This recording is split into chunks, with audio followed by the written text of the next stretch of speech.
Welcome friends, আমি সৌরভ। তো আমি এখন কথা বলবো আলী আব্বাস জাফর পরিচালিত, অক্ষয় কুমার, টাইগার শ্রফ অভিনীত তাদের নতুন আপকামিং মুভি বড় মিয়াঁ ছোট মিয়াঁ।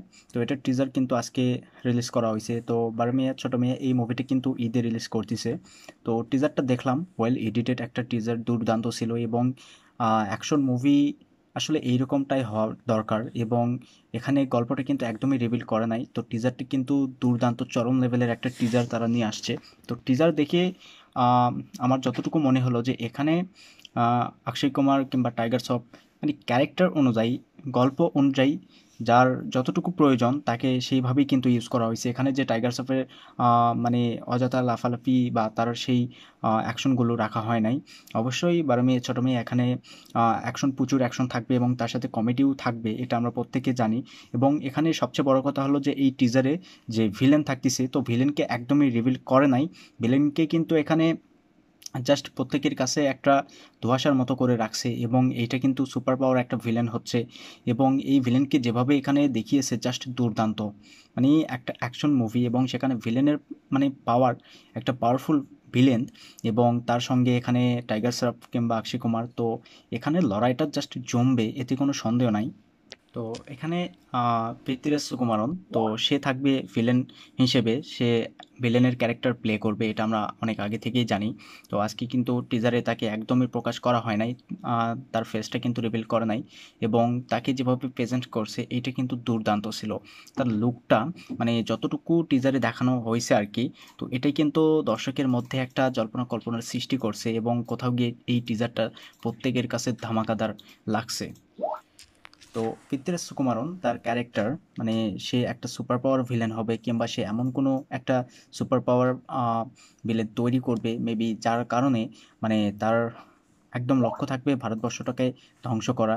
এবং আমরা জানি যে টাইগার শ্রফ কিংবা অক্ষয় কুমার এরা কিন্তু আসলে ভারতবর্ষকে কিভাবে সেভ করে এটাই দেখবার বিষয় হবে। যদিও আমরা টিজারে তাদের যে ডায়লগ শুনছি, ডায়লগটা কিন্তু খুবই সুন্দর ছিল। এবং টাইগার শ্রফ তার পারফরমেন্সটা আমরা জানি, সে সবসময় ভালো পারফরমেন্স দিয়ে থাকে, কিন্তু তার এই যে আহ, অযথা লাফালাফি, যেটা দর্শকের খুবই খারাপ লাগে এখনকার সময়। তো আমরা কিন্তু বাগি বাগি টু, সেখানে তার পারফরমেন্স দেখছি দুর্দান্ত ছিল। এবং ওয়ার, যেখানে ঋত্বিকের মানে পাশে সে পারফরমেন্স করছে। এবং ঋত্বিকের সঙ্গে ওয়ার মুভিতে তার যে মানে একদম দুর্দান্ত লেভেলের একটা পারফরমেন্স আমরা দেখতে পাইছি, এটা কিন্তু ভুলবার মতো না। এবং একটা সাইকো পারফরমেন্স দেখছি আমরা, যেখানে ওয়ারের শেষে আমরা ঋত্বিক এবং টাইগারের একটা লড়াই দেখতে পাই, যেটা সত্যি প্রত্যেকের কাছে দুর্দান্ত লাগছে। তো টাইগার শ্রফ তার পারফরমেন্সটা একেবারে যে এত বাজে আমি সেটা বলবো না। অবশ্যই আলী আব্বাস জাফর তাকে যথেষ্ট ভালোভাবে এখানে ইউজ করবে, কারণ আলী আব্বাস জাফর কিন্তু সুলতান কিংবা টাইগার জিন্দাহের মতো ব্লকবাস্টার মুভি দর্শকে উপহার দিয়েছে। তো এখন আমার যথেষ্ট আশা আছে যে এই মুভিটা যথেষ্ট ভালো একটা মুভি হবে। কিন্তু টিজারে গল্প সম্পর্কে আমাদেরকে খুব একটা বোঝানো হয়নি, মানে বুঝতে দেওয়া হয়নি। এবং যে ভিএফএক্সগুলো ছিল সেগুলোও কিন্তু খুবই সুন্দর ছিল। অনেক বিগ বাজেটের মুভিতেও আমরা ভিএফএক্স খারাপ দেখছি। তো এখানে যে অ্যাকশনগুলো দেখানো হচ্ছে, অ্যাকশনগুলো কিন্তু কোথাও গিয়ে মানে দেখে মজা পাওয়া যাচ্ছে।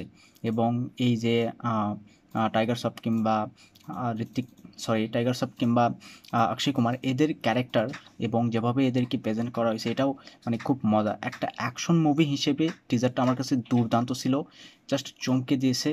এবং এখানে টাইগার শ্রফের যে পারফরমেন্স দেখছি, যদি ট্রেলারেও বা মুভিতে তার এইরকম পারফরমেন্সটা আমরা দেখতে পাই, তো অবশ্যই আমি এটা আশা রাখবো যে তাকে যথেষ্টভাবে ইউজ করা হবে। শুধু যে লাফালাফি গানপাতের মতো এমনটা হবে না। তো আশা করি খুবই ভালো হবে। এবং টিজারটা আমার খুবই ভালো লাগছে, টিজারে যে সিনগুলো দেখানো হয়েছে সত্যি দুর্দান্ত ছিল। এবং ভিলেন হিসেবে ভিলেনকে যেভাবে দেখিয়েছে, তার যদিও ফেসটা রিভিল করা নেই, কিন্তু এতটুকু যা সিন ছিল এবং সেটাই জাস্ট ভাইরাল। এবং প্রত্যেকেই প্রশংসা করতেছে যে একটা সুপার পাওয়ার ভিলেন যেহেতু আছে, তো খেলা এখানে জমবে। তো অবশ্যই বড় মেয়ে ছোট মেয়ের টিজারটা আমার কাছে খুবই ভালো লাগছে। এবং আপনাদের কাছে কেমন লাগছে সেটা অবশ্যই কমেন্টে জানাবেন। আর ভিডিও ভালো লাগলে অবশ্যই একটা লাইক করবেন, শেয়ার করবেন, আর এই চ্যানেলটা সাবস্ক্রাইব করবেন। ধন্যবাদ।